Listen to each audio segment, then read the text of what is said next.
Everyone remembers a website that looks good and is fun to use, but no one really thinks about the science behind it. You only have 3 seconds to capture attention and 8 seconds to communicate value. And in that brief window, people decide whether to stay or leave, to trust or doubt, and to convert or bounce. And the websites that win this battle aren't just functional. They're genuinely enjoyable to use. Happy site visitors take action. So it stands to reason that website designers and copywriters want to make websites that are fun and will make people happy. But how do you do that? In this video, I'm going to break down the psychology and practical strategies behind websites that people love and that drive actual business results. This is the Hyphenate. The emotional connection factor. Positive emotions will lower any mental barriers that people will have that prevent them from purchasing. Like when you see client testimonials, user-generated content, success stories, and media mentions from credible sources, you start to believe that the person that's trying to sell to you is more trustworthy. And that makes you less anxious to actually buy. Then there's dopamine, which makes people feel pleasure and satisfaction and motivation and contributes to learning and attention. Triggering dopamine in the brain can make people more engaged with your website and encourage them to make a decision, like clicking a button. And reducing friction around user experience, or in other words, making your website easy to use, also makes people trust you more. Our brains go through a lot of information every day, and that overwhelm kills conversions. So making your website easy to use, but also simplifying complex decisions is critical. You could do that by gradually dripping out information instead of inundating site visitors with everything all at once, or hiding advanced or less frequently used features behind things like menus, accordions, collapsible sections, or tabs. Have fast page load times. According to Google and Ipsos, the chance of a website visitor bouncing increases by 32% when page load time goes from 1 to 3 seconds, and by 90% when it extends past 5 seconds. And for mobile users, if a page takes longer than 3 seconds to load, 53% of them will leave. Again, people have to process a lot of stuff every day, so their time is precious. And it's annoying to have to wait for a website to load when you can get fast page load times anywhere else on the internet. We are in an increasingly online world. Long story short, the faster your page load time, the more satisfied people will be, and the higher your chances that your sales rate will go up.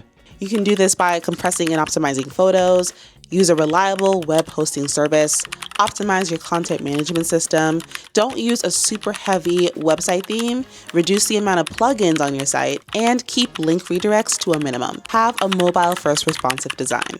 96% of people go on websites from their phone, so you have to make your website mobile optimized. You want to have shorter headlines, keep your copy scannable, and make your buttons thumb-friendly. Visual design. I'm not gonna lie, I'm not a website design expert, but there are some things I've learned after working with art directors and designers over the course of my career so far. And I know a few things, right? So I'll just share them real quick. Certain colors make people feel different emotions. Like if you look at any financial company, they're usually going to use blue or red because that signifies trust and expertise. But then you look at a wellness brand and usually they're using green or white or something along those lines. So however you want to make people feel, think about the colors that evoke that emotion. There's a reason website copy is set up the way it is. There's a big headline, a dynamic subhead, some body copy, and then an eye-catching call to action button, right? It's because we're trying to guide the site visitor to the conversion point. And it may be tempting to pick a bold font that you see and that you love, but it might not be best for readability and usability. So you want to look for something that gets the point across, that helps you achieve the emotion that you're trying to evoke, but is also readable and usable, especially on different mobile devices. And you also want to consider white space, all right? You want to have a good amount of space between the margins, also between letters and words and lines, because anything that's super condensed is going to be hard to read. And again, that affects user experience. If you follow any website designer, they're probably going to share a lot of their favorite fonts on social media. And if you hire a website designer, they will choose the best ones depending on what you're trying to achieve. Storytelling for connection and trust. I love to use storytelling in copy because it is a very powerful psychological technique. Storytelling releases the trust hormone, for one thing. Stories are also 22 times more memorable than facts alone, and they increase the perceived value of a product by 20%. So I encourage you to use narrative structure in your copy. For the lead into your value proposition to differentiate yourself, your brand story to build an emotional connection, products and service descriptions that make an impact, all that jazz. And try to integrate your ideal customer's story throughout the website. That could be through, data that you find and insight that you find on your research journey, or through user-generated content. Microcopy. It may not seem like much, but it's the little things like microcopy that leaves a lasting impression. Like when you're on an app or a website and you try to submit something, complete an action, and you're waiting for that action to be completed, there might be a loading page. Isn't it nice when you see something that's just a little bit different? It pleasantly surprises you instead of just something boring like loading. It makes you feel like, oh, this is cute. So try to think of 404 error messages that keeps your positive mood up instead of something generic. Button copy that not only reduces anxiety, but gets people excited about the action they're about to take. Loading states that entertain while users wait. All that stuff will make your website more memorable. Social proof integration.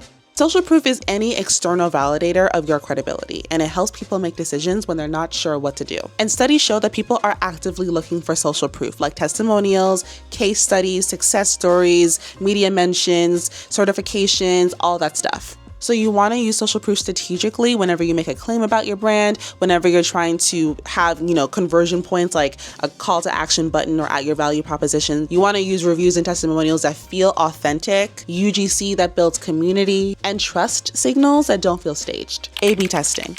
A/B testing is so vital for a successful website in the long term. You can test things like bounce rates and click-through rates and stuff like that, but you can also test emotional responses to copy and design. That qualitative data will matter just as much as the quantitative data. Because instead of just having short-term conversion bumps, you'll have proof that people are satisfied with your website in the long term. And just like how I said that you want to be strategic about where you put your social proof, you also want to be strategic about where you put call to action buttons, pop-ups, because you want to be careful. Sometimes people get annoyed with these things and it can actually increase your bounce rates. And if they're about to X out on your window, you can have pop-ups that are like exit strategies. But again, you have to be very strategic about this. Brand voice. People do not like when you switch up in how you talk to them. You say something on social media that sounds completely different to how you talk on your website. People don't like that. So you want to stay consistent wherever you communicate. Also, I found that when I'm vulnerable or when I lean into my humor or my personality, I get a lot of engagement. So if you can lean into vulnerability, humor, and personality on your website, I think it'd be a great payoff for you. Policies and guarantees. If there's anything that'll make people trust you more, it's having clear policies and guarantees. Whether you have a 30-day money-back guarantee or no refunds, as long as you're clear and open and honest about it, people will trust you more. Also, privacy statements and certification badges like SSL certifications to show that your website is actually secure when they're going on it.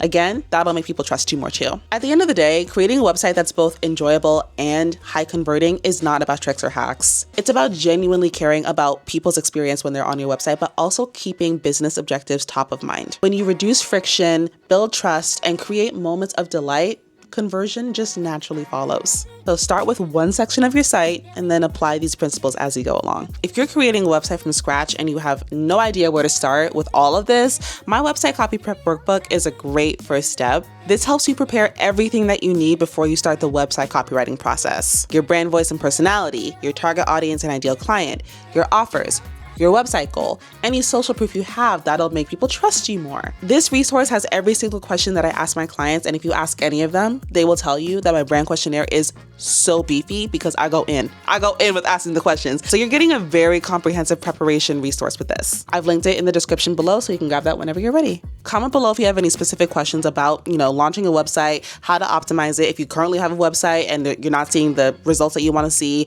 ask me questions. I'd love to help you out. Maybe we can fix them in the comments below, or we can book a 20-minute call. They're free. They happen every Friday and we can talk about it further.